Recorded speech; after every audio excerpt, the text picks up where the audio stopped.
You might have noticed something. Blizzard basically went a little bit quiet after the Midnight reveal didn't go to plan. Well, their lawyer's certainly different, but the Turtle Well thing is a different video.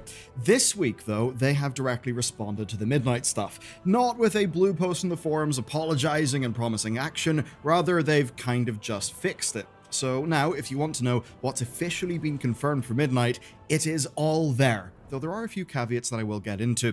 And that's not all for today's news, because a survey proves that Blizzard knows that Mythic Plus has a serious problem to fix, and it maybe even suggests that their attempts will likely fail. And also, there's a big pile of nerfs, so let's get into it. Right, obviously, the Gamescom strategy did not go the way Blizzard intended, but there is some good news. We've now got an official source for everything in this huge series of blog posts. Essentially, every feature officially confirmed is now there and well documented on the site.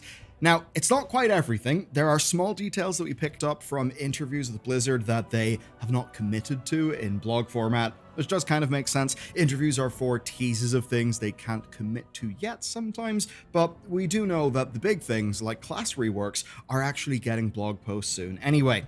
So I'd say in many ways, this is a perfect response. Apologies and stuff are great, but this is kind of just what we actually wanted, all of the info. Though something was obvious right away, that this was done in a hurry. It's full of minor errors like double spaces and things. That stuff doesn't really matter though. These are well written, the tone and the information really does shine through. I think it more just speaks to them knowing that there was a problem and absolutely trying to just get it fixed. And there's also new details that only someone close to the team would know, like say the Rift of Aln, which is now described as a, quote, primordial wound, which is a crazy lore implication to drop so casually. But the main thing is that this is now an official up-to-date source. We know that the Eversong gameplay zone is officially called Eversong Woods as an example. Or there's also the UI updates page, which has got some new style options for the nameplates, which look fantastic by the way. And they've already solved one of my worries. The original boss alerts had instructions, and I was kind of worried that that would be going a step too far in simplifying the game. So, good news then, that in a newer screenshot, the instruction seems to be gone. And I'm fairly sure that's intentional because there are some other teases as well. One of those teases being a tiny bit more of the Unholy Death Knight changes. Check out these screenshots, right? One of them is clearly the current DK. It's on the Isle of Dorn, and we can see Unholy Assault and Legion of Souls sitting there on the cooldown manager.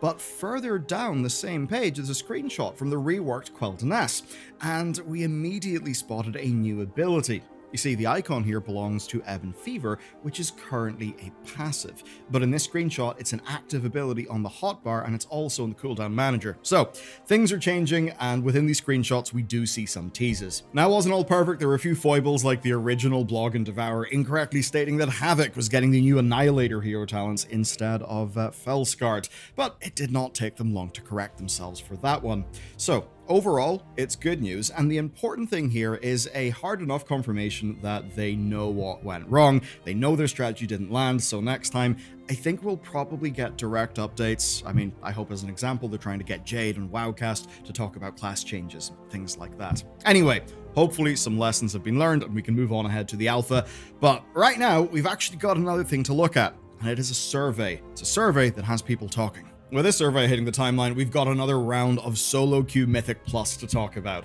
And that's actually interesting for a few different reasons. Number one is this survey itself. It's all about fixing the group finder, but it doesn't mention anything like a solo queue. So let's take a look at the questions. It asks about the pre-made group finder automatically forming a group for leaders. That doesn't, of course, sound like a solo queue. It sounds a lot more like a system that accepts signups for you. Think about it this way. Say you want a mage with at least 1500 rating and an eye level of 700. The group would only appear to people who match those criteria, which would mean that those people, rather than clicking to apply, well, they could just click to join. That would mean no list of people to pick from, just the right person dropped into your group. I can see that being quite nice for a user experience on both sides.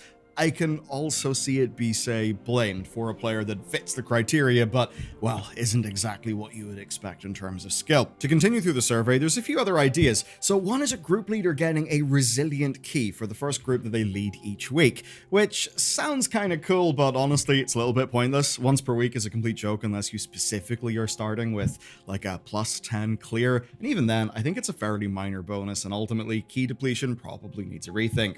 Other options are more crests, which is fairly minor. People also do Mythic Plus for gear or weeklies more than just the crests. An option is extra Valor Stones. I don't really think that's going to be appealing to most.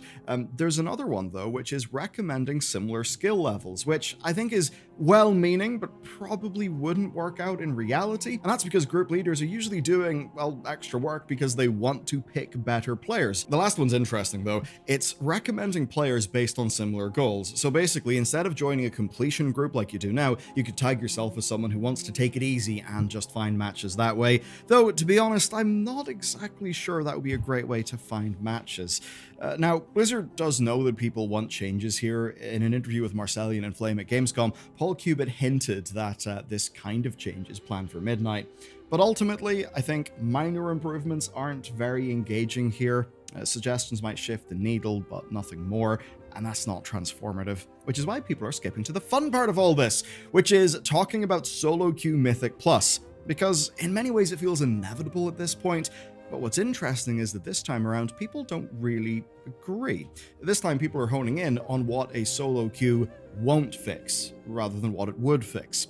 And one of those things is that Mythic Plus is very heavily weighted towards the higher end. And up there in the higher end, things are extremely healthy right now. So the concern is that splitting the player base across pugging and solo queue could actually be quite risky. And from what we can see, that actually seems to have happened over in PvP. Now, we've not done a full investigation, so take this with a grain of salt, but we have seen talk about how solo shuffle and blitz haven't really fixed PvP problems like some people expected. Now, another thing is the fear that Mythic Plus solo queue might sound good, but have consequences, like, say, point 2. Why would tanks and healers use it? Because right now, they can open the pre-made group finder and grab any key or group that they want effortlessly. The main people who want a solo queue are DPS, who are just tired of constant rejection. So a solo queue would basically stick those players in a long waiting time instead, and that may not be ideal to them. I would say that realistically, tanks and healers would need heavy incentives to give up their ability to choose whatever key they're going to do. And actually, that's one of the other problems. A solo queue would need a way to build groups ensuring that they've got things like Bloodlust. And then there are dungeon choices and key level options to worry about as well. Basically, a lot of things make it honestly incompatible with how Mythic Plus is designed right now. And not necessarily in a bad way either, it's just different. So what would an actual solution look like? I'd say if I was Blizzard, I'd be looking really hard at how to get people to play tanks and healers in Mythic Plus. I think that's essentially the missing puzzle piece that will help everything else fall into place. Basically, solve that, and low-round Mythic Plus may not be a constant problem. Rather like our next, almost constant problem. The belt. So Blizzard have got tired of people complaining about belts, so when patch 11.25 drops, they're going to be nerfing the Titan Disc belt once and for all with a sweeping 20% nerf across the best abilities that basically just means DPS players will want to swap it out for something that is better. Now, I hope we can get a proper blue post or some dev communication on what their actual intent for these items is. I mean, I think we all agree that Cersei's Circlet and this belt were basically the same thing twice in a row. They were a strong mid-season boost that felt nice at the time, but ended up being too strong for the next season, so basically that ended up reducing our loot options. That ended up being frustrating for character progression. But the good news in how they've done this is you've got a while to find a replacement belt. 11.25 should be dropping in about a month or so from now, so that's absolutely enough time to get something to swap the Titan Disc out with. As for an official release date, I think we'll get one fairly soon, but there is another thing, which is the announcement and the big push around Midnight Alpha, which is also going to be soon. But not before making sure that LFR is not a complete nightmare. Because my god, I've seen the reports. Have you suffered by trying Dimenseus in LFR or story mode? Happy to say that I haven't, but it really seems like it's not going well for people. Blizzard pushed a wave of hotfixes to try and stop basically LFR trolling. So now, if somebody flies over to start the fight early, the whole raid is teleported there instead of just that poor soul dying alone. Dimenseus' knockback has also been changed, so it's a straight knock up rather than a knock back, because, people were just getting yoked into oblivion.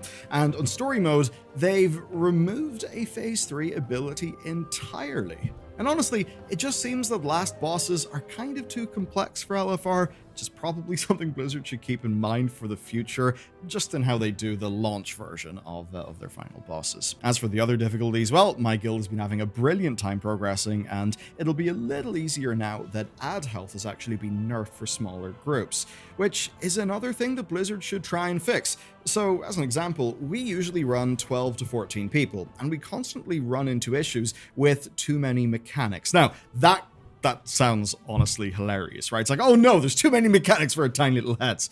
It's less that, and it's more actually raid balance for different group sizes. One example is, well, Nexus King Salad Bar. So we got him down last week, and then right after we got him down, he was nerfed for smaller group sizes.